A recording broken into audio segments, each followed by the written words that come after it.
My name is Dr. Michael Klapper. I'm a doctor of medicine. I've been a primary care physician for the past 50 years, and 40 of those years I have been a plant-based physician that focuses on getting my patients healthier instead of preparing them for surgery and medication therapy. My evolution to a vegan diet and lifestyle happened fairly suddenly back in 1981. Here we are in 2021, so that's 40 years ago. I was a resident in anesthesiology at Vancouver General Hospital. I had been in general practice for 6 years and got so frustrated as a GP, not really being able to help my patients. They were all getting more obese and diabetic and hypertensive. So I finally decided I'm leaving general practice and going to be an anesthesiologist. So I was studying that wonderful craft, and I found myself on the cardiovascular anesthesia service, which deals with people's hearts and blood vessels. And day after day, I'm putting people to sleep, and I'm watching surgeons open their chests and open the arteries in their heart. And from these arteries, pulling out this yellow, greasy gunk called atherosclerosis that leads to heart attacks and strokes. And even in 1981, it was very clear from the medical literature what this atherosclerotic material really was. It's largely the fat of the animals these people are eating, the fat and cholesterol, etc. And there are already studies in the literature showing that a whole food plant-based diet can actually melt these plaques away and reverse this fearsome disease that is the biggest killer in Western societies today. I had a real interest in this because my father died of clogged arteries. I know I have those genes, and I knew that if I kept eating the standard Western diet, which I was eating with roast beef and cheese sandwiches and all of that, I knew that I was going to have my body laying on that operating table with that striker saw going up my sternum, and I sure didn't want that. I saw these people when they woke up, they were very uncomfortable. So my left brain was flashing the warning lights: adopt a plant-based diet before you wind up on this operating table. But I was also getting a very strong message from another channel altogether, and that was part of my development as a man of spirituality and of peace. And I had done much of my training in Chicago at Big Bad Old Cook County Hospital in the trauma unit. And I saw the worst of what human beings inflict on each other. And after a night in the trauma unit, I'd come out shaking, and I would vow that if I couldn't rid the world of violence, I would at least try and get the violence out of my own life. And I started reading about living a life of nonviolence. I was reading the Indian saints, Mahatma Gandhi and Satchidananda, and learning how to live a life of ahimsa, of harmlessness. And one night in Vancouver, I'm out with a fellow anesthesia resident, and here I was pontificating about living a life of nonviolence while I'm polishing off a porterhouse steak at the local Kagan Cleaver. And my friend looks at me with great compassion as I'm spouting off about living a life without violence. And he says, "That's all very nice, Michael, but if you want to get the violence out of your life, you might want to start with that piece of meat on your plate, because in satisfying your desire for that taste of flesh in your mouth, you are paying for the death of the animal and for the next one in line at the slaughterhouse." Well, as soon as he said that, all the old rationales jumped in my head. Well, the animal's dead already, and that's what they raised them for. But I had done a lot of my growing up on my uncle's dairy farm in Wisconsin. When I was a kid, I saw the violence inherent in putting any meat on the table. I chopped the heads off chickens. I saw the old dairy cow shot in the head. There's no way to create meat and dairy products without inflicting violence on these animals. And so when he said those words, there was a ring of truth to them. And before I could get my rationalizations past my lips, a little voice on my shoulder said, he's right. He's right. And when I went up to pay for the meal, I felt complicit in a crime, because I love those big animals, those cows, and their big lazy eyes, and they're harmless animals. And so between what I was seeing in the operating room about my arteries. And what I knew in my heart that night in the restaurant, at that point I said, Michael, your days of meat eating are over. So I evolved to, pretty much overnight, to a whole food plant-based diet. It wasn't that hard to order the bean chili instead of the beef chili. It tasted just as good. Well, my body loved it. Within 12 weeks, a 20-pound spare tire of fat melted off my belly. My high blood pressure went to normal. My high cholesterol went to normal. I felt great waking up in a nice lean body every day. And at that point, I realized I was given insight into a very, very powerful healing force here. And I also knew that I didn't want to be an anesthesiologist anymore and spend my life, my career putting people to sleep, literally. I'd rather go back to general practice and help them wake up, because now I knew what to tell them. All those people getting more and more obese and diabetic and hypertensive as they're eating their burgers and buffalo wings and pepperoni pizzas. If they would adopt a plant-based diet, they would experience the same changes I did. And so I went back to general practice, much to my parents' dismay. I had 6 months to go in my anesthesia residency. Do you know the money you are giving up? But it just wasn't in truth for me to do that. And so I went back to general practice, found people to give plant-based cooking lessons to. And my patients that I would send there who adopted a plant-based diet found the same wonderful changes. They lost weight, their high blood pressure went to normal, their cholesterols came down, and I could get them off their medications. How exciting was that, to stop their blood pressure pills, stop their insulin? And since then, I've become the happiest doctor I know. My patients get healthy right before my eyes. It's the most exciting thing in medicine. And so I've been trying to share that with my colleagues with greater or lesser success over the years. But that's where the focus is now for me. We can talk about how I'm working with the medical students to try and turn that plant-based light on so they don't have to spend 40 years in practice chasing diseases that they can actually help cure with a plant-based diet. So that's how I wound up a plant-based physician, and it was a very fortuitous series of events, and I'm very glad they unfolded like they did. As I've become more aware of the power, of the scope of a vegan approach to life, the rightness of it, how beautifully our body runs on a diet, on a nutritional stream of whole plant foods, how healing the carbohydrates and the phytonutrients are, how they do all these wonderful benefits to our body, including reversing these diseases, that alone fascinates me, and there's so much to learn about that and to drill down on each of these diseases, how a plant-based diet reverses autoimmune diseases and opens up clogged arteries and reverses diabetes, diseases that we were taught as medical students relentlessly progressive. Nothing can stop these diseases. Yeah, these are reversible diseases with a plant-based diet. And that opens up a whole different dimension of my medical practice. But also on the larger scale.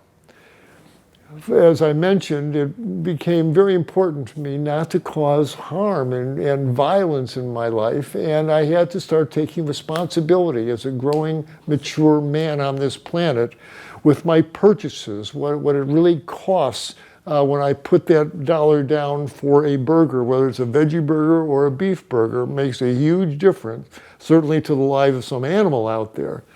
But as I learned more and more about the effect of our meat-based diet upon the planet, how we're cutting down the forests and using all the water and destroying the soils and putting greenhouse gases in the air, the true cost of a meat-based diet, since I'm a passionate environmentalist, I love this planet, to continue my evolutionary story back in 1981, I adopted a plant-based diet as far as my nutrition goes. But I had grown up in a Jewish household after World War II.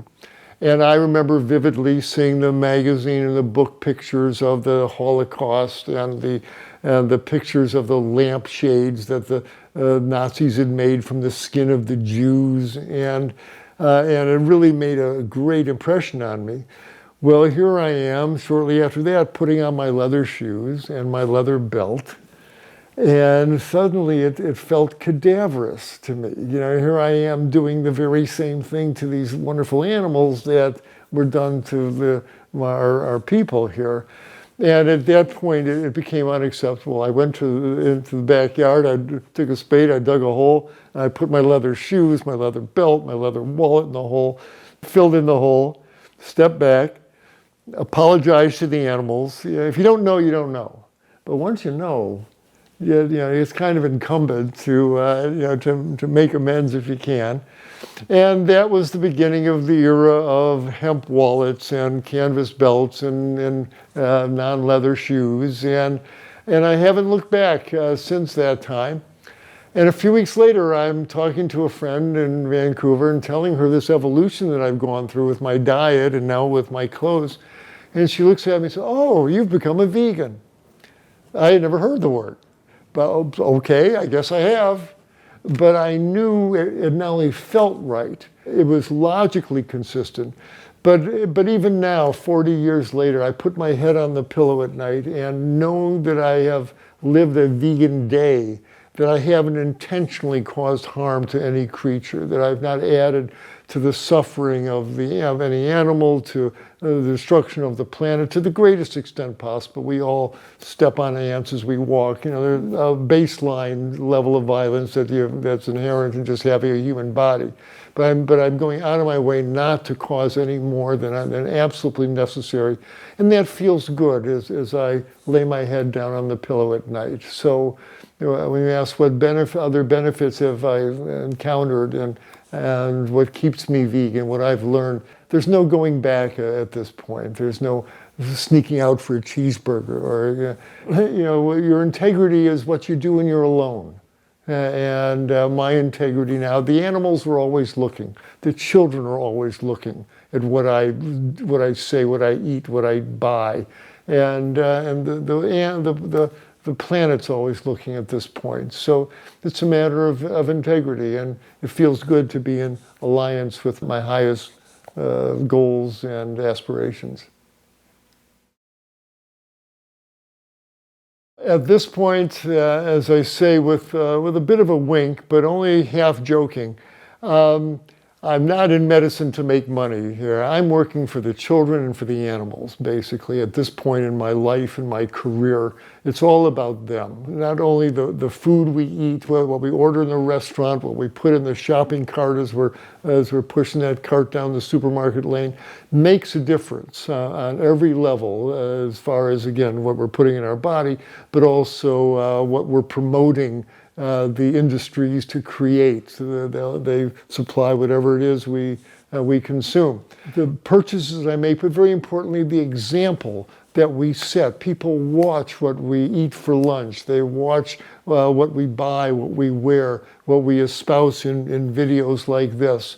And it all matters at this point, as we all get this feeling of urgency. We are running out of time. The ice caps are melting. The animals are going extinct. The earth is getting hotter. We've used up our time to temporize on this. The time for action is now, and the only thing that's going to save us, if step one, is adopting a whole food, plant-based diet as individuals to keep ourselves healthy, but as a species. Homo sapiens, you want to keep living on this planet, become a plant-eating species like your anatomy dictates. And so for every reason, for reasons of nutrition and health, for reasons of compassion, for reasons of an ecologically stable future, there's no other choice at this point. Anyone who thinks about it ultimately winds up at the big V there, at the vegan ideal, because that's the only thing that works at this stage. It's the only thing that's worked all along, but we've been able to shut it out. At this point, it's knocking the door down.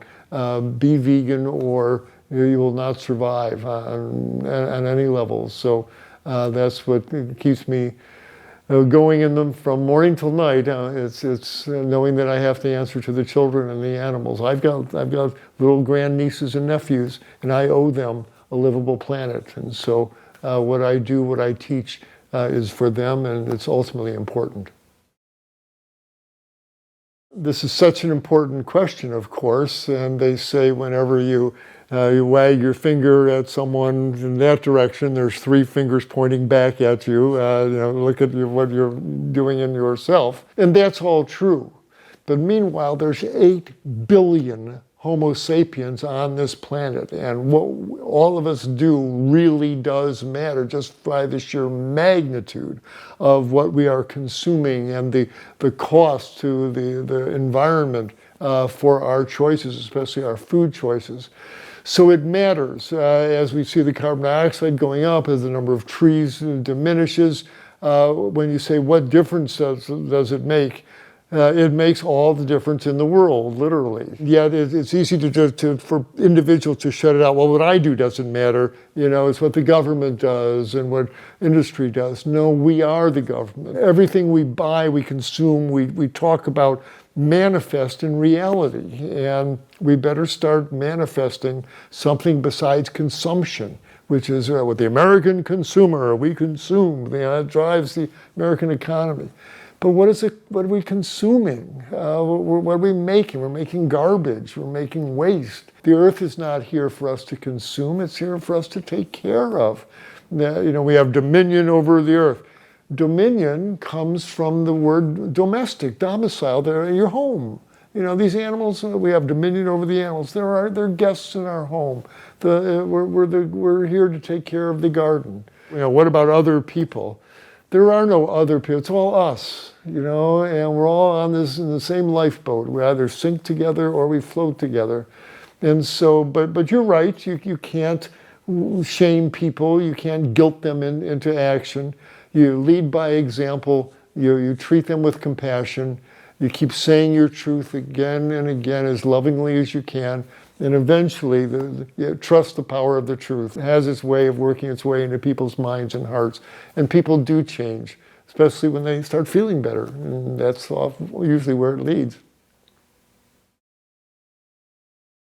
The word doctor comes from the same Greek root as doctrine, as teacher. And the highest role of the physician is as a teacher, teaching your patients how to live, what to eat, and how to live their lives. You're interpreting the signs and the messages that their body is giving them. But it's a matter of education is really where the deepest healing really starts.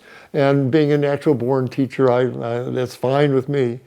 And so I approach my patients and my friends and family largely as a person sharing a truth that I found, that nature has shown us, that the body has shown us, and the positivity that comes from it. Diet and lifestyle based on plant foods and harmless living is a very effective therapeutic tool. People start feeling better. And so we capitalize on that. And I, as a physician, I'm able to offer, how'd you like to get off your insulin shots? How'd you like to get off you curse that bag of pills that you take with you? How'd you like to be done with your blood pressure pills? How'd you like to not wake up in the morning with sore joints? You can do that, and I'll be glad to share the techniques on how to do that. And of course, it comes down to a plant-based diet and a healthy lifestyle.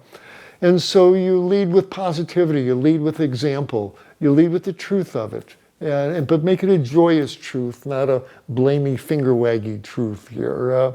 There's so much good news in this. There's an open door beckoning of health and of happiness and sustainability and a loving society.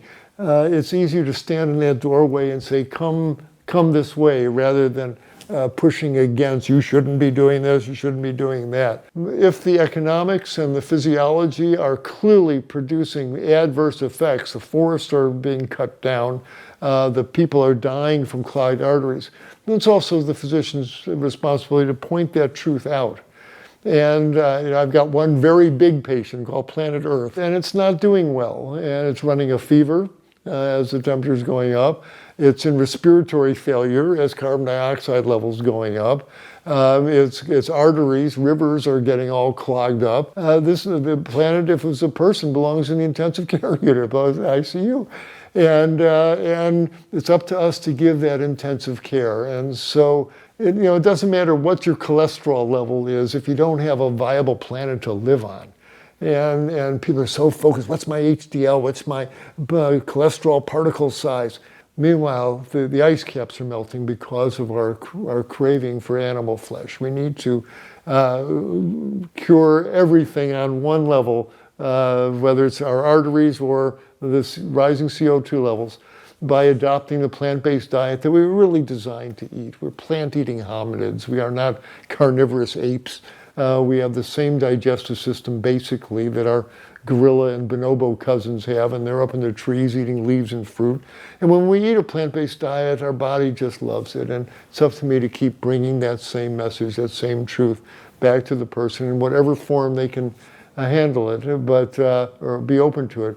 But it's done with positivity and love. That's the most important thing, never with blame and guilt. There's certainly been challenges along the way. My medical colleagues don't want to hear about vegan, schmegan, anything. The thought of making it through their day or the week without a T-bone steak or a greasy chicken on their skin, on their chin, is unthinkable to them. Even the more primordial sin is that they, like all doctors, make it through medical school, and the patient's diet is never even mentioned as a cause of disease or a modality for cure. And it's the ultimate original tragic sin, because the truth is, doctor, that's why your patient's sitting in front of you, overweight, hypertensive, diabetic, clogged up and inflamed from what they are running through their tissues every 4 hours with the standard Western diet. And yet, don't mention that. That's cultural. Can't ask about the patient's diet. That group, they eat meat and cheese. They've been doing that for a long time. You can't ask them not to do that. Yes, doctor, you want to heal these patients or don't you? If you want to heal them, then get real about why they're sitting in front of you, largely from their diet. And nowadays, there's ways to work with their food choices. They have the bean chili instead of the beef chili. It's not such a terrible sacrifice. I can work with the patients. My colleagues, I'm finding that I've got to reach them as medical students, and started our Moving Medicine Forward initiative, where I'm going to the medical schools, either in person or virtually, and giving those students the lecture I wish someone had given me 50 years ago, that look at what your patient's diet are doing to their bodies 3 times a day, and you'll understand where these diseases are coming from. And as I share that message with students, the light goes on, and they say, oh, of course. And it helps them become more plant-based as well. But the challenges, again, my profession, I apologize, embarrassing for me. The nutritional ignorance of my colleagues. I'm embarrassed by the sway, the malignant influence that everything from the meat industry to the pharmaceutical industry shapes medical education, so young students can't get through school without pharmacosclerosis setting into their brains, where drugs and surgery are the only treatment. No, look at what they're eating, change that, and you'll see these people get healthy before your eyes. So there's been lots of challenges. Personally, I got into some intense discussion with my parents and my older brother when I first became vegan, and they scoffed at it, and especially my older brother. I'd rather die than to stop eating meat. And he did actually die.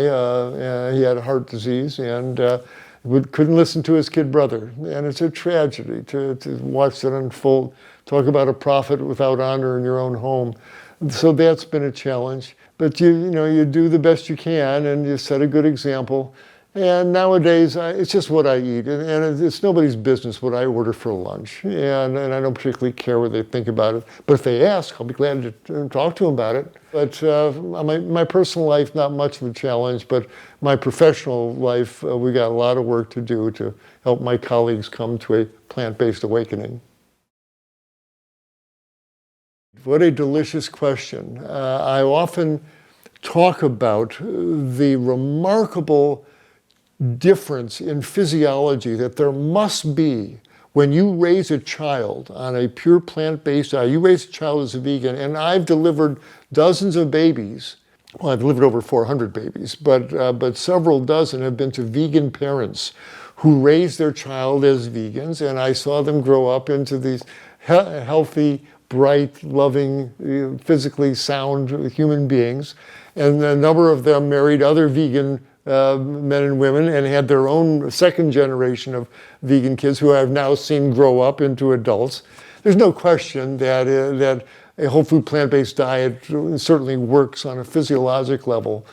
But biochemically, these children will never become obese. They will never develop type 2 diabetes. They should never develop autoimmune diseases. They should never develop heart attacks and strokes. This is a gift beyond measure that their parents are giving to their children.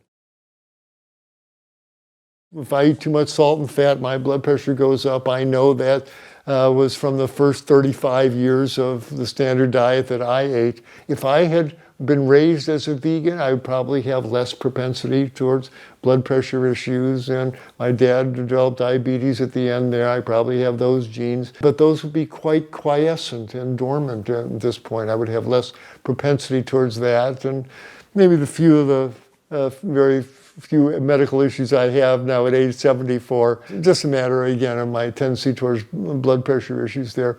Maybe I wouldn't have that. But I would have an awareness. I wouldn't have waited till age 35 to stop eating animals. Would have been lots of benefits, but better late than never. Whenever you come to the truth, that's the time you were supposed to open to it. Do I have any regrets? In my own life, I regret not being able to reach my brother in a way that he could have heard the truth of what he needed to do, and my parents as well. And I regret, again, but I can't really regret of going through med school totally nutritionally unaware, and my first 6-7 years in medical practice being unaware. But I had to go through that. That had to unfold.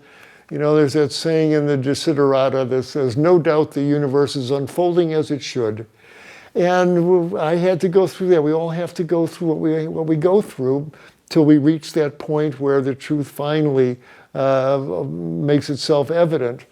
And so I don't have any regrets. It took as long as it took. They say you can't make the snake shed its skin any faster than it's supposed to shed its skin.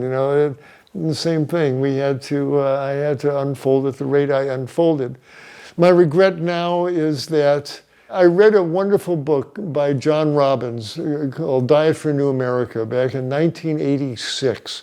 And he spelled out so beautifully how a plant-based diet not only can heal our body, but relieve the plight of the animals and save the planet. And I worked with John Robbins. We founded an organization called EarthSave. And throughout the late 1980s, but throughout the 90s and 2010s, went around the country giving lectures, slideshows, trying to get this message out. And by and large, they didn't listen. And I said, we've got 10 years before bad things happen. Well, what bad things could happen? The ice caps are melting, and droughts are drying up the Colorado River, and yeah, bad things are happening. And they didn't listen. And maybe I could have phrased it some other ways that maybe they could have listened. That's my greatest regret for my fellow human beings that didn't hear what needed to be heard. And so I've got great regrets over that. But you do the best you can. The story's not over yet. Which gives me hope, by the way, in that we're doing this video interview. And that's one thing that gives me hope, that we're in an age where a single film producer like you puts this on the internet and it can reach hundreds of thousands, millions of people. Humans are the nervous system of the planet, and we can wake up. And these truths are, they say you can't keep a hat pin in a cloth bag for very long and the point comes out. And this is one way the point comes out, the truth comes out. And so I'm hopeful. Young people and the internet and media like this gives me hope that a great awakening can yet happen. So when I say the story's not over yet, We're still writing it. We're doing it now with this very interview. And so that gives me hope and determination to keep on working. Why didn't I go vegan sooner? No, nobody mentioned it. I would go into McDonald's or Burger King and eat my burger, and it never dawned on me what I was really eating. I knew down deep in there, I knew what ground beef really was, but you don't think about it. And I'm so glad I passed through that stage, because it keeps me from finger wagging at other people that, don't you know what you're eating? You know, I know what it's like to sleep that sleep.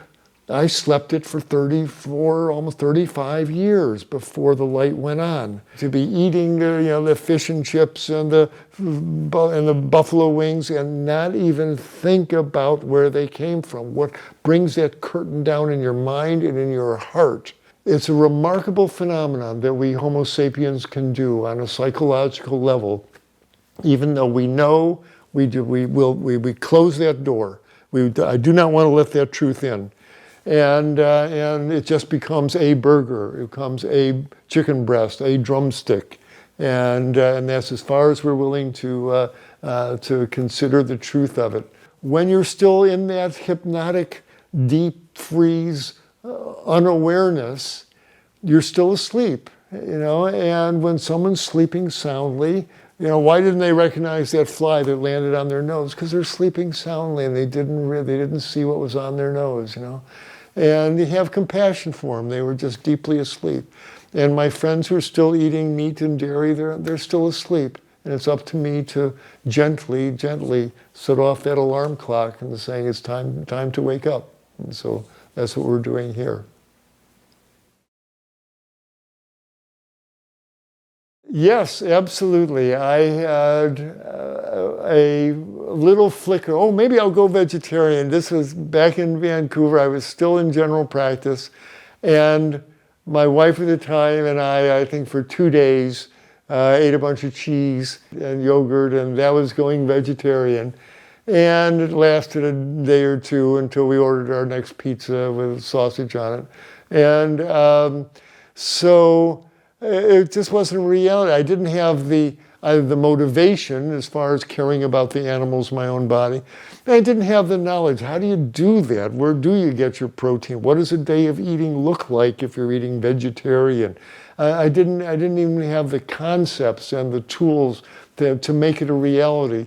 And there was no great reason. I was in my late 20s. I felt fit and healthy, eating T-bone steaks.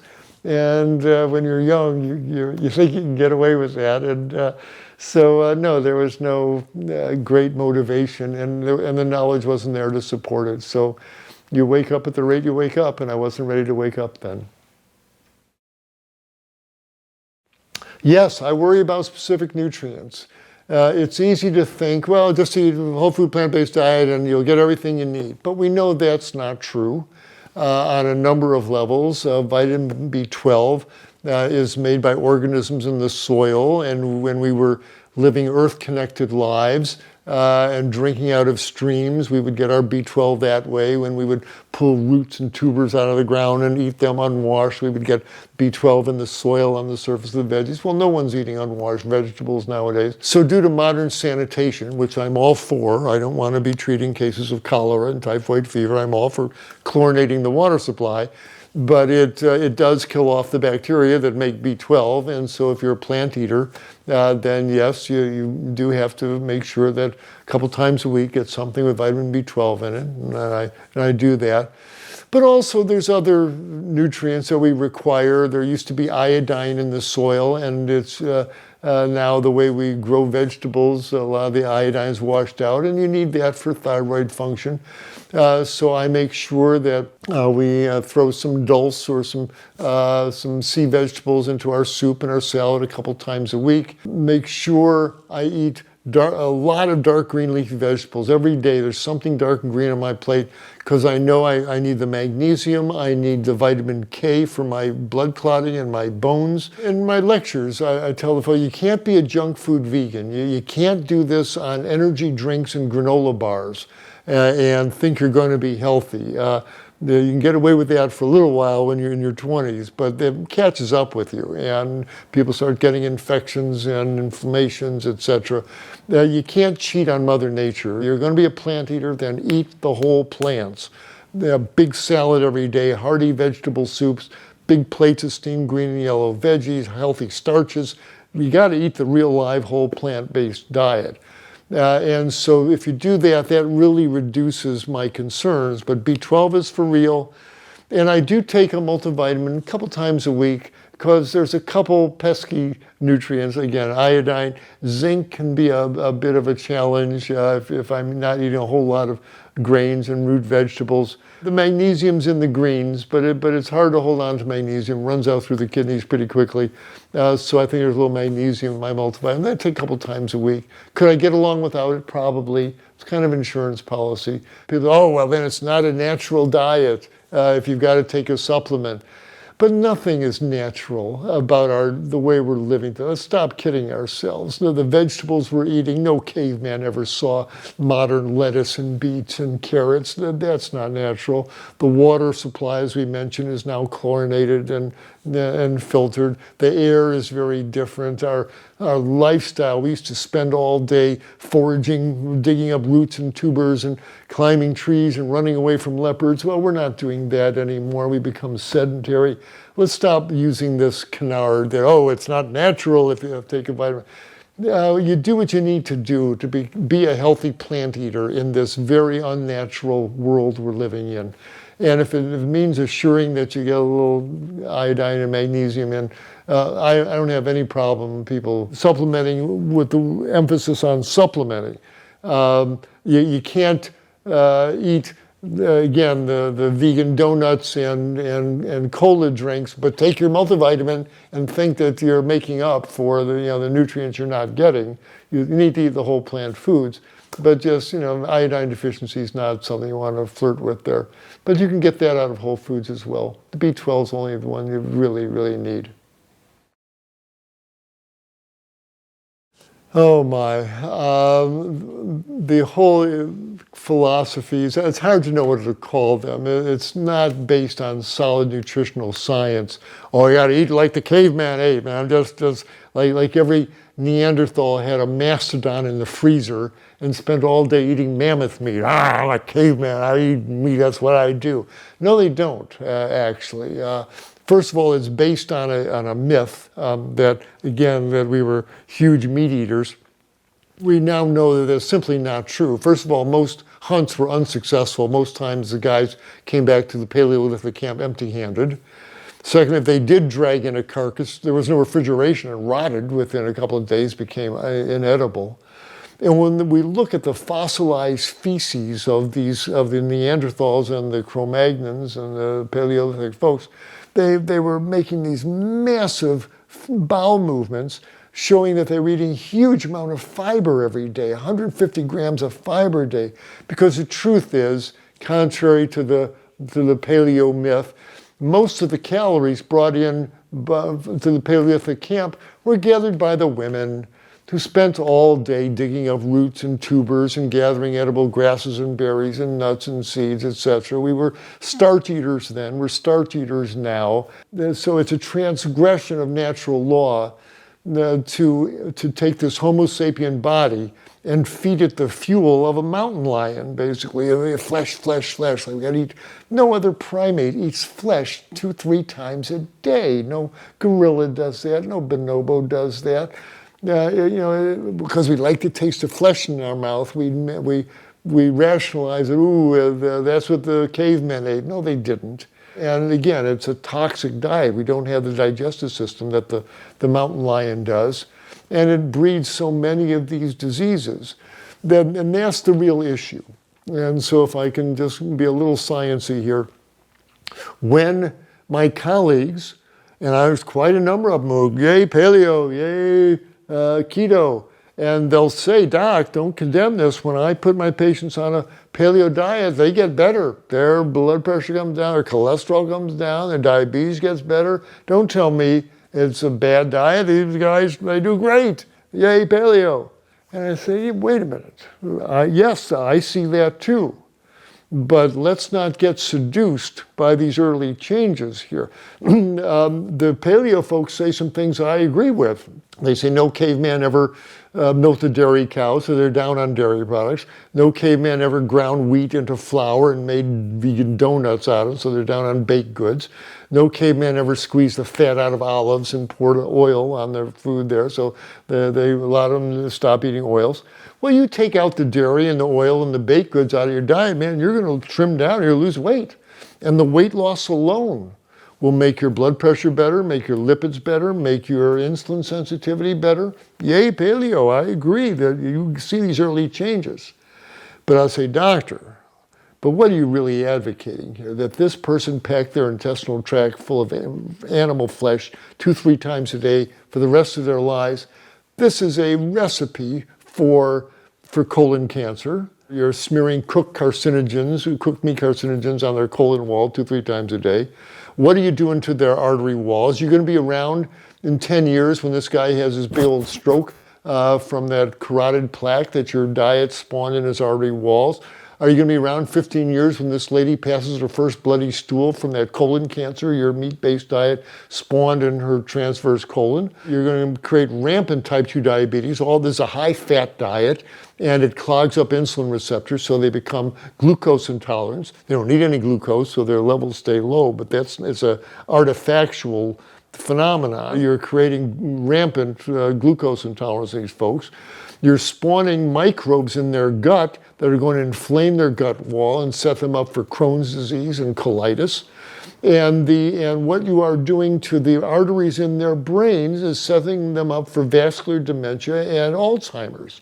This is a diet of death. You get these initial changes, but I'll put a $100 bill on the table. You follow the population along for 10 years, 20 years, you are going to see an epidemic of colon cancer, heart attacks, strokes, autoimmune disease, clogged arteries, type 2 diabetes, colitis, Crohn's, and dementia.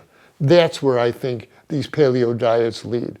But they sell a lot of books, and the guys and girls who give this is drive-by nutrition advice. Yeah, you ought to eat paleo. You ought to eat keto. And then they're off to their luxury spa appointment in Phoenix. They never see the effects of what these diets do long term. Nobody's eaten a paleo diet for 20 years, 30 years. Nobody's eaten a keto diet for 30 years. People have eaten plant-based diets in the blue zones for centuries. And we know those are compatible with long, healthy lives. I'm not saying these are vegan societies. They eat a small amount of fish or meat once or twice a week as a side dish. But they sure don't eat animal flesh 2-3 times a day like we do in this society. So again, we are plant-eating hominids. We need to honor that reality. We've got fingers on our hands, not claws. We've got long intestines for digesting fiber. We've got saliva with enzymes for digesting starch. Is that not a message from the universe about what we're supposed to be eating here? And so I'm just saying, honor the truth of our anatomy and our physiology. Eat the plant-based foods we were designed to eat, and most of these diseases go away. And that's the ultimate healing recipe. That's such an important question because I'm recommending people starting a plant-based diet in my office. How do I start, Doc? What do I do? Well, there's lots of help available, thank heavens, these days. It's not 1980 when I started. There's lots of products and information available. But very important, start with where they're at, because I get the couples in the office, and the woman wants to lower her blood pressure, whatever, but the guy's sitting there, you're not going to take my steak away from me. So how do you start there? Start with where they're at. Ask the foods they're already eating. There's probably lots of plant-based food. What do you have for breakfast? Do you like oatmeal? How about oatmeal with some lots of berries on it, and some almonds and walnuts and some cinnamon and a little oat milk on there? Does it sound good? Maybe a little dash of date syrup. Oh, I could eat that. Great. Got breakfast covered. And so lunch and dinner. What are they already eating? Well, do you like salads? People, most people will tolerate a salad or two, and it's so important to eat those fresh vegetables every day. And I give them a 4-page handout about how to make no oil salad dressings and how to get through an eating day on whole plant foods. But do you like sandwiches? There's lots of things to put on a sandwich, hummus sandwiches and roasted vegetables and veggie burgers, etc. So we can get them through lunch. And dinner, I say, when you go to a restaurant, what kind of restaurants you like? You like Italian food? Great. You can make a wonderful pasta with marinara sauce and lots of vegetables in it. You like Indian food? Great. No, oh boy, you can make some wonderful vegetable curries.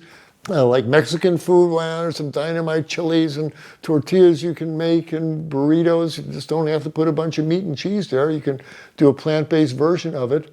And, oh, well, I could eat that. That's not so bad. And take your time. There's no emergency. Nutrition is never an emergency. And celebrate their victory. Oh, I had a good plant-based breakfast yesterday. Wonderful, John. Good for you, man. Your body really liked that. And gee, my wife made a dynamite vegetable stew last night. We had some dark bread to dunk in it. Man, it was a meal in itself. Wonderful, good for you. So celebrate their transition. Some can do it right away. Boy, they've had that chest pain. They got that diagnosis. Doc, tell me what to eat. But then there's a whole continuum, and folks who are very reluctant. But one way or the other, we all have to make that transition. We've used meat eating up. We've used fishing up. We've used the oceans up at this point. It's time to turn the page. As individuals, we've used the American diet up. It's done us enough harm. And as a species, we've used the meat and the fish up at this point.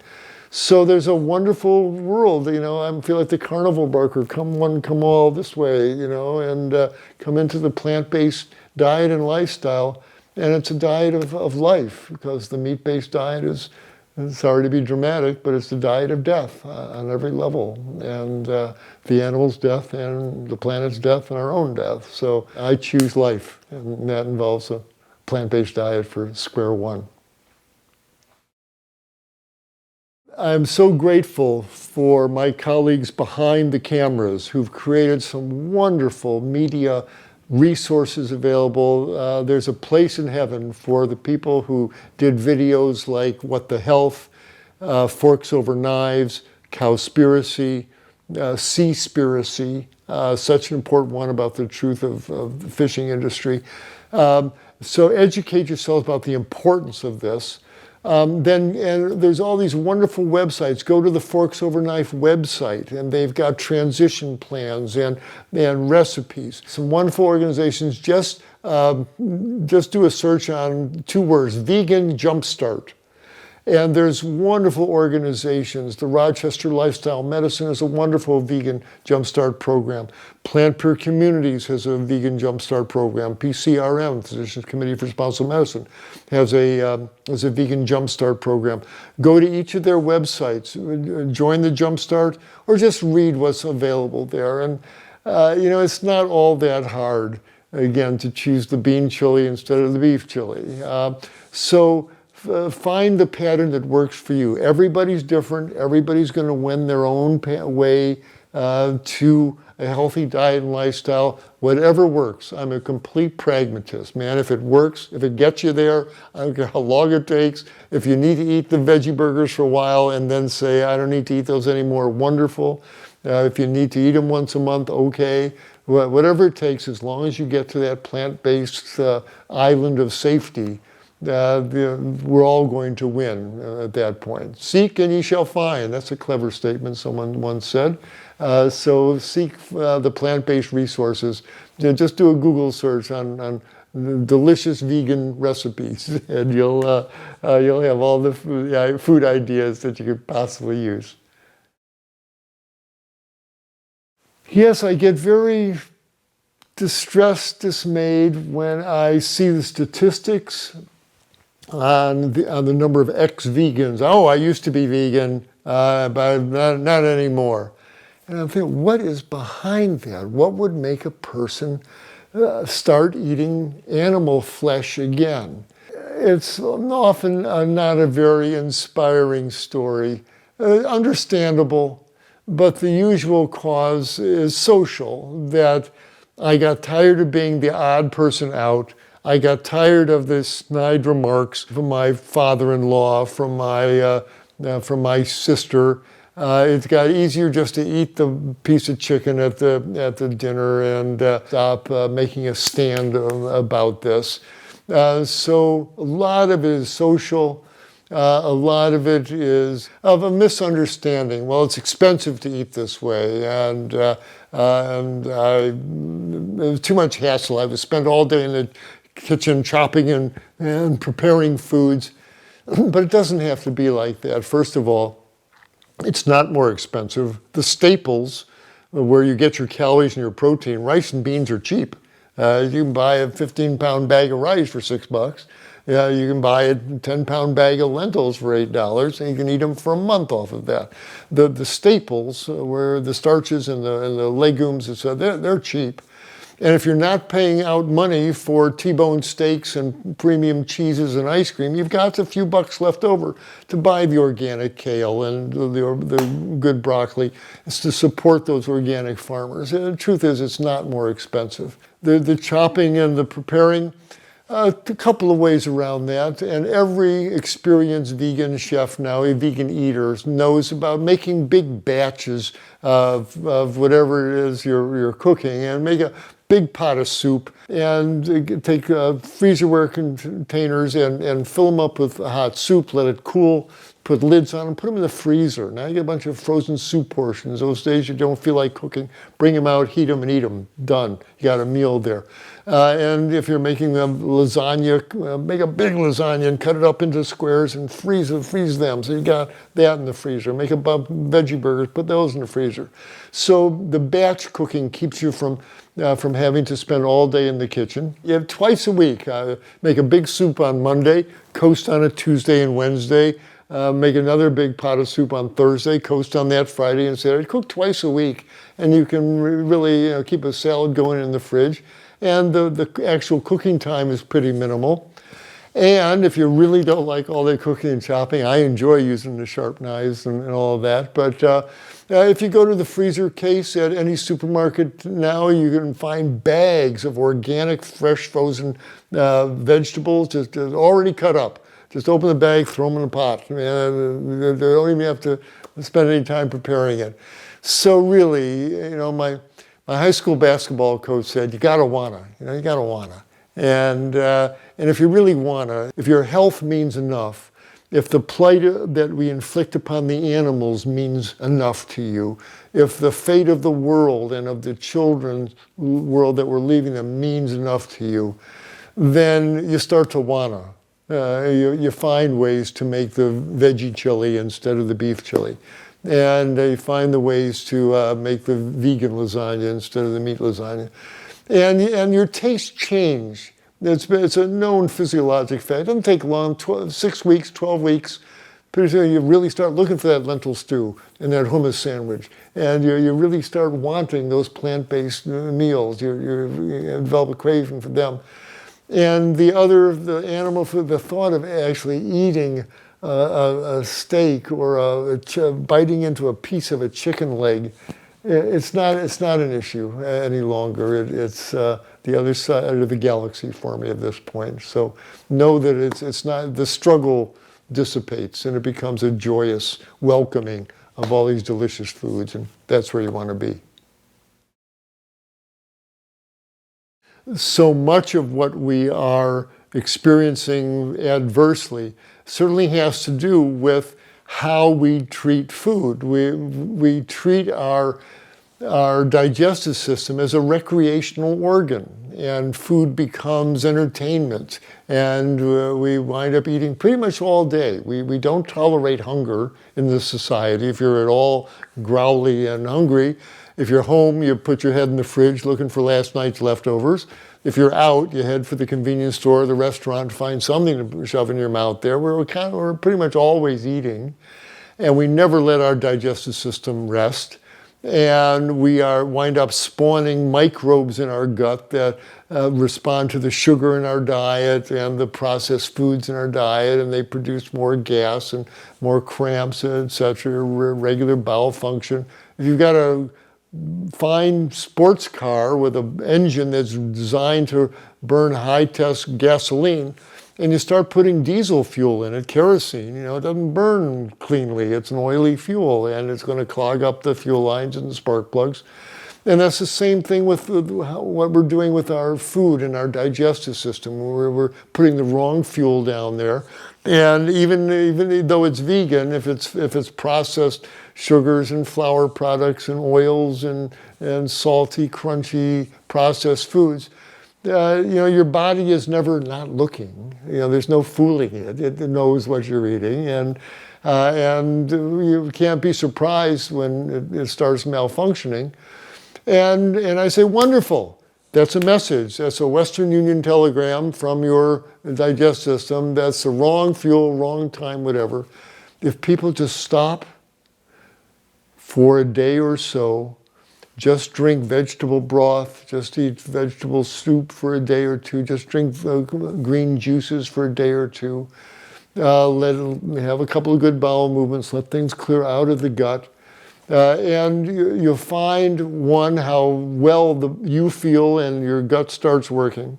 The body gets a chance to reset its rhythms. When you mention intermittent fasting, just because you wake up in the morning doesn't mean you've got to run to the breakfast table and start shoving a bunch of fat and sugar into your mouth. You've got plenty of stored energy on your body. You've been burning fats all night while you've been sleeping. You can burn that fat-rich mixture all through the morning hours and hit your noontime hours leaner, emptier, more welcoming of really healthy food. And I've been doing that more and more these days. And this is an intermittent fast where I just extend my nighttime fast through the morning hours.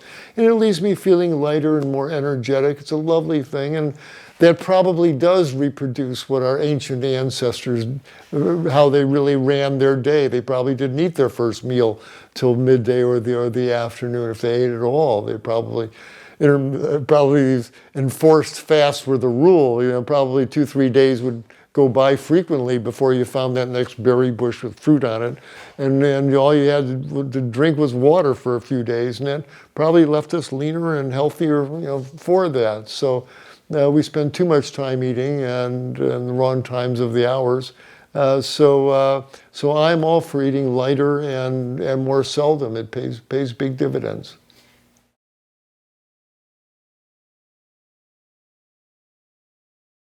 The calories should come from clean burning carbohydrates in the form of starches, potatoes and rice and quinoa and beans and peas, etc. That's where we get the majority of our calories and protein. And we should have those in the daytime hours while we're moving around. And if you want to have 3 baked potatoes or 4, it's fine. You burn off extra calories as heat. Eat enough food. It's really important. You get no martyr points in this life for depriving yourself of calories or other nutrients. So absolutely eat enough calories in the form of these dense starches. And the best times would be starting late in the morning or midday. Do your eating through the afternoon and the early evening hours. But by 6 or 7 in the evening, be done with food at this point. It's time to, the sun's going down. It's time to start getting ready for nighttime. Try and keep your calorie consumption between the hours of 12 noon and 7 in the evening. That gives you, 7 solid hours to get in those 2,000 calories. And after that, enough. It's time you can have a cup of tea or some water at night. But like Dr. Furman says, the restaurant is closed after 7 in the evening. You'd be done with food. A little bit of discipline, but not much, and it pays big dividends.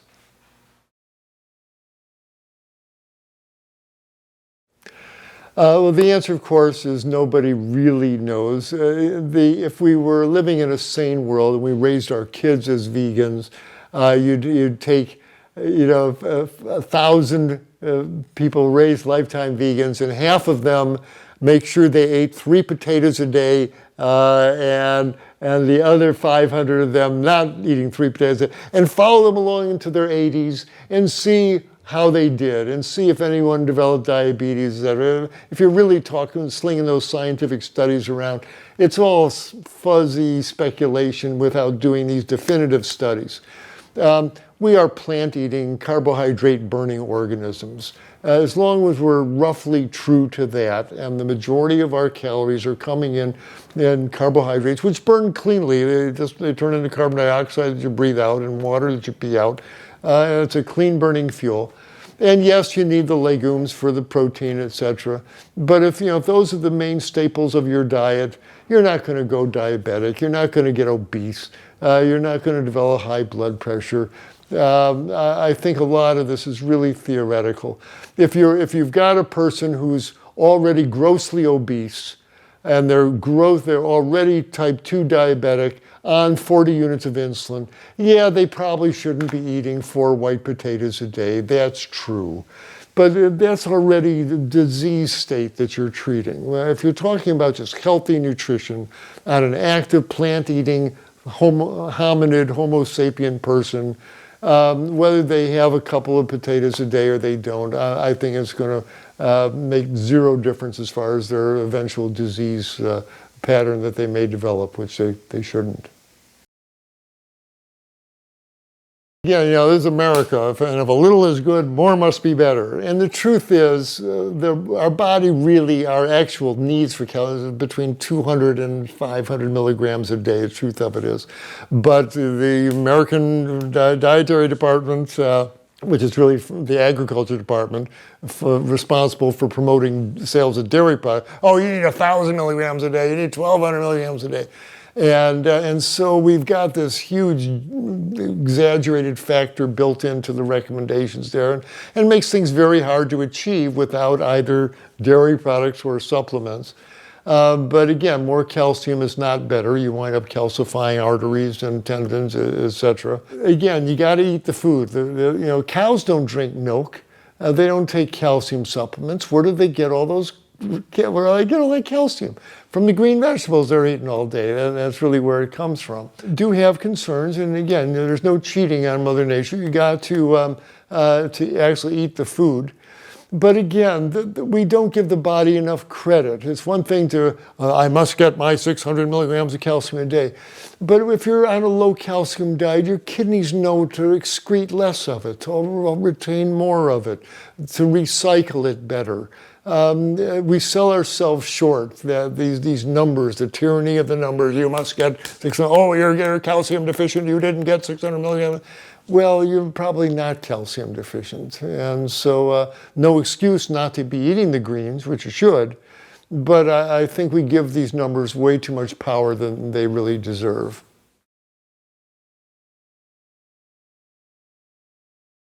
This iron deficiency that we're seeing is not a random event, and it's not an accident. It happens in women because they lose iron every month in their menstrual flow. And if they are losing lots of iron every month, more iron than they are taking in their diet, by definition, they're going to become iron deficient, and you'll start seeing those anemias. But the question is, why do these women have such heavy periods? That's really what's going on. And there's no question the main reason is, first of all, dairy products. The cows are pregnant these days. They've genetically modified the cows so they are pregnant. And so the milk is full of estrogens. It's full, and these are the official mammalian estrogens, not the puny little phytoestrogens in soy products. These are official. This is estrone, estradiol, estriol, pregnanediol, progesterone. These are official mammalian estrogens. And it gives women not only breast lumps, but it puts them through, the girls through early puberty, and it makes the uterine lining get very big every month, so the woman loses extra iron with its heavy menstrual flows. And that's largely where the iron is going. It also, from the high-fat diet, the body makes its own estrogens.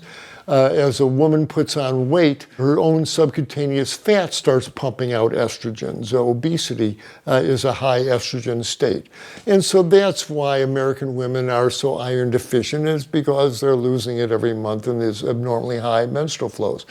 The vegan women are leaner and they have lighter periods and they don't lose nearly as much iron every month. And if they have an iron deficiency, it's easy to correct with more iron-containing foods, more greens, more dried fruits, etc. And little vitamin C-containing foods help them absorb more iron.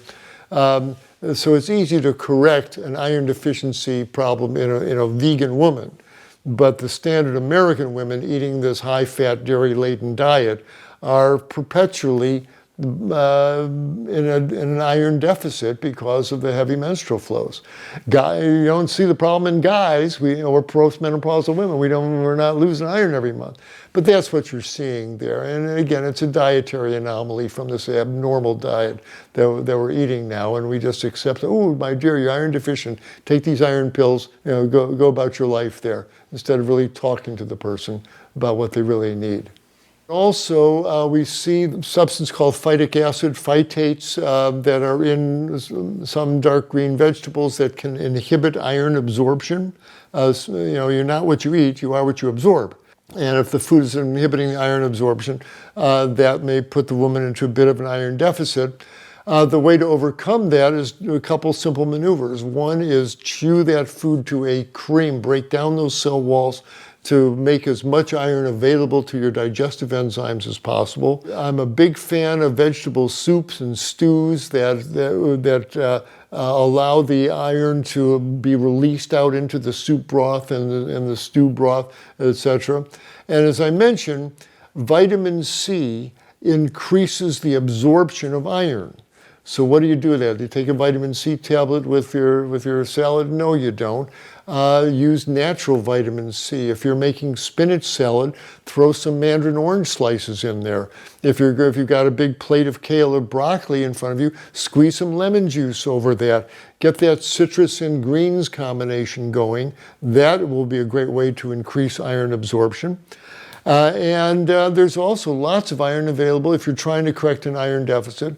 In dried fruits, raisins and dried apricots and prunes and dates are very rich in iron. So a handful of raisins should be consumed by these women on a daily basis. So that citrus and greens combination, the soups and stews with lots of iron-containing veggies in it, and the dried fruits should be able to naturally correct most any iron deficit that shows up there.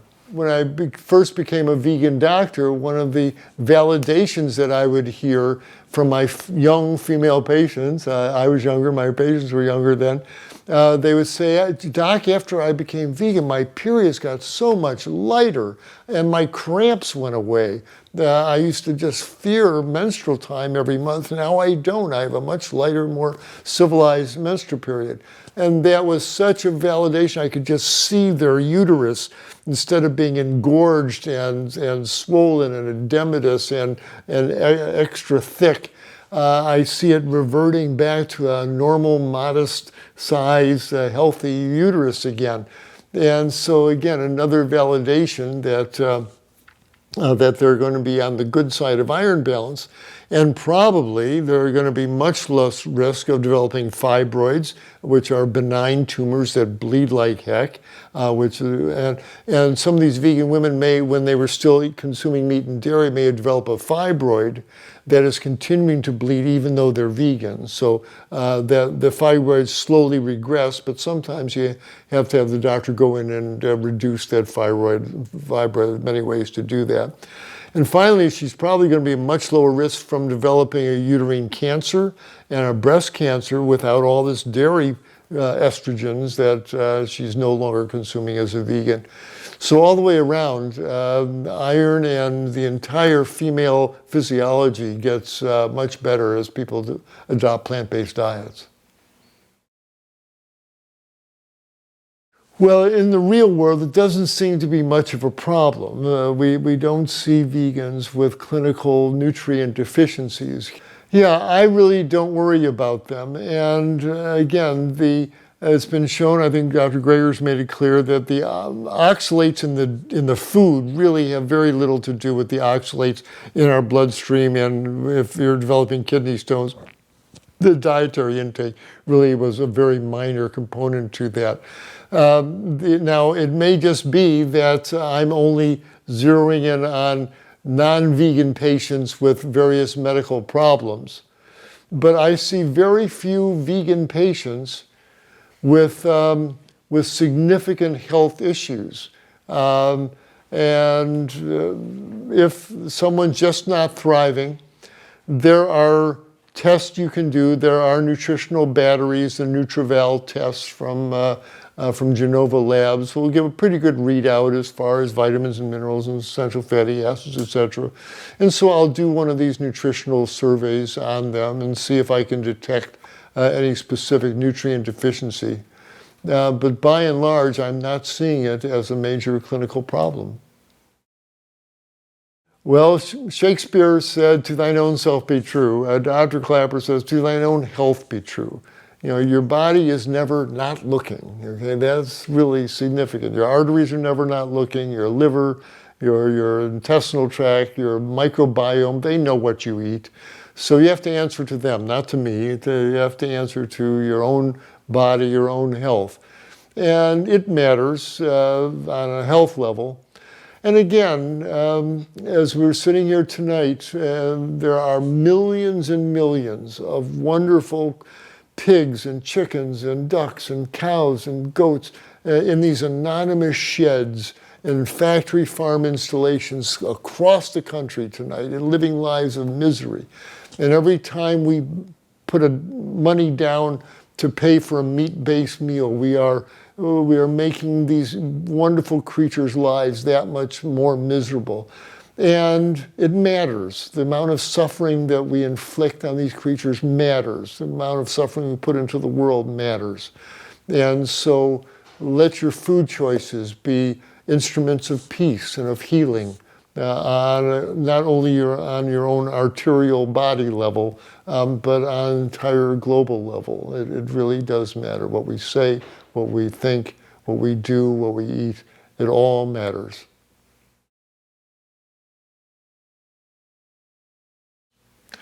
Yes, we are all very different. And I have run into many people who profess absolutely, "Doc, if I don't eat animal flesh on a regular basis, I don't feel well." And they are serious about that, and I absolutely believe that. So I have to think, what is the message there? What are these people? Are they truly obligate carnivores? Do they have that physiology? I believe not. I believe what we're looking at is a different phenomenon altogether. Let me explore it. What I think these people are experiencing goes like this. In our 20th century Western society, at age 6 months in the baby's life, still nursing on the breast, with all the love in the parents' hearts. Your mother didn't know, my mother didn't know, but they only wanted to get the best nutrients into their baby. At age 6 months of age, that jar of baby lamb, baby chicken, baby turkey is opened. And at that point, 3-4 times a day, animal flesh is slathered on that child's intestinal tract, all through its nursing years, all through infancy, through the toddler years. By age 3 or 4, they're in the fast food restaurant eating their Happy Meals. They're off to a flesh-based diet. All through their childhood, their adolescence, their puberty, their teen years, their 20s, their 30s. You eat animal flesh 3 times a day for 30 years since infancy. You are going to create some biochemical patterns in the liver and the metabolism that are very powerful. What are some of those? The fact that you're eating an animal muscle, you're eating when you bite into that chicken or that baby beef, you're eating the muscle of an animal. At that point, muscle-based nutrients, molecules like carnitine, creatine, fragments of myoglobin, etc., flood into your tissues. We make these molecules. Your body makes your own carnitine, makes its own creatine. But if it's coming in preformed every few hours since infancy, what are your own genes going to do? They're going to downregulate. They're not going to want to make too much carnitine or too much creatine. And it's always in the blood. You're constantly eating it. I think these people have their own genetic mechanisms downregulate, so they make less of these muscle-based nutrients, which isn't a problem for them as long as they keep eating animal muscle. But then at age 35, they see a film like Forks Over Knives, or they read John Robbins' book, and doing the plant-based light goes on. And they adopt the plant-based diet. And wonderful, and their cholesterol goes down, their blood pressure goes better. But all those animal-based nutrients that were coming in preformed, gone. Now you got to make all of it on your own. No matter how long those genes have been downregulated, right now you got to make your own carnitine, you got to make your own creatine, you got to make your own myoglobin, you got to make all these animal-based nutrients. Most people can do it very quickly, but there's a sizable proportion of people, 10%, 20%, they don't make that, they don't shift that metabolic gear so quickly. And they may lag, it may take them 6 months, 12 months, 18 months before they gear up their enzymes and their genetic mechanisms to make this adaptation. And during that time, they draw down on their own creatine stores, their own carnitine stores. They don't feel so great. And then they eat some meat. And all that carnitine and creatine flood back into their tissues. Oh, I feel great. Vegan, schmegan, man, I'm a carnivore. I need my meat. And they do. But what are we witnessing here? This is not normal human physiology. This is an acquired dependency created by feeding a human infant animal flesh 3 times a day since infancy. You can create a dependency upon animal flesh, so what? But that's what we've done. You can create a dependency on heroin, you can create it on cocaine, and you can create it on animal flesh, and these people are serious. They don't eat meat, they don't feel good. But that's not true human nature. This is an acquired dependence. So what do we do about this? What do we do with those people? They're our brothers and sisters. They're not the enemy. What do we do? Realize that some people may need to take time as they make this transition. Some people may need to eat meat once a week or twice a week for 3 months, 6 months, 18 months, whatever it is, and slowly fade the meat out of their diet. Fine with me. I mean, it took them 35, 40 years to get to the state they're in. Who am I to say you must immediately become completely vegan? Their physiology may not support that. But I say if that's the case, then find the smallest amount of animal flesh that you think your body needs as seldom as you can. Man, twice a week sure beats twice a day, like most people are eating it now. And if they've got to eat meat once a week, twice a week for a few months, I'm fine with that. But keep on working, keep lengthening the time in between you eat those portions of meat. And so it takes them 6, 12, 18 months to taper off. That's fine. That's just the physiologic consequences of this abnormal diet that we raised our children on.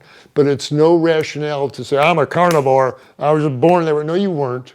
You were born, no human infant is a born carnivore. We all know how to eat plants. And the only milk we're supposed to consume is our mother's. So I've seen lots of vegan kids raised as vegans, and they do just fine. So I have compassion for those people who have this meat dependency, but that's what it is. It's a meat dependency that was developed, and we can taper off of that and phase it out. So there's no reason for blame or getting into conflicts. It's a real thing, but it's certainly overcomable without question. I had meat cravings for years after I went vegan. I wouldn't give in to them. There was a time when I was living on Maui, I put fish back in to see what this craving is about. It didn't make me feel good or different for a few months. And that was the end of that experiment. But I have compassion for people who have these strong cravings. It's a real thing. But eventually they go away. My mouth does not water when I go past a barbecue now, and I don't think about T-bone steaks. Oh my, I have so many success stories. I kick myself for not documenting all of them. The best ones are the unexpected ones, where a couple come into my office and the woman has fibroids and heavy periods and she's overweight. Clearly she's eating too much dairy and processed foods. And the husband's sitting there, he doesn't want to be there at all. And he's overweight, he's got high cholesterol, but that's just for my wife. I'm focused on her, she arranged the appointment. And part of me kind of, this guy is never going to come around. He's collateral damage. And then 3 months later, 6 months later, they come back in the office and there's the husband, 30 pounds lighter. Doc, I'm off my pills. I feel great. I listened to what you said, and suddenly that, boy, those spare ribs didn't look real great to me. And I went plant-based. The guys at work gave me some teas, but I didn't care. And man, I've lost 30 pounds, and not only am I off my pills, but guess what? I can raise the flag again there. My wife's happy. And I just look up and say, thank you. You never know. You can't count anybody out. You can't write anybody off. You never know who hears what. You never know where they are in their journey, that they might be ready. And even if they're not, then bless them for where they are. The fact they're sitting there at all is wonderful. They say, when the dog plays the violin, don't criticize the quality of the playing. The fact they're playing it at all is wonderful. And the fact that I tried some of my wife's pasta, wasn't so bad. Might try that again. They're wonderful. But every once in a while you get these people who just do this amazing transformation, and you go home from the office going, yes, because they saved their own lives, and I had a little bit of a role to play in that, and that's really why we went into medicine in the first place. If people like a consultation with a doctor knowledgeable in plant-based nutrition, go to this wonderful website with the organization I work with called Plant-Based Telehealth. Go to plantbasedtelehealth.com. We have a whole stable full of plant-based doctors with medical licenses in every state. I have medical licenses in California, Florida, Hawaii, and California. If you're in any one of those states, I'll be glad to do a consultation with you. But as I said, we have doctors that have licenses in all 50 states. So if you want a plant-based physician who won't wag their fingers at you when they hear you're vegan, go to plantbasedtelehealth.com. And if you would like to help me reach the medical students to create a new generation of nutritionally aware doctors who know the power of plant-based nutrition, go to my website, drklapper.com. It's all spelled out, doctorklaper.com, and click on Moving Medicine Forward. You'll see the work we're doing to reach the medical students.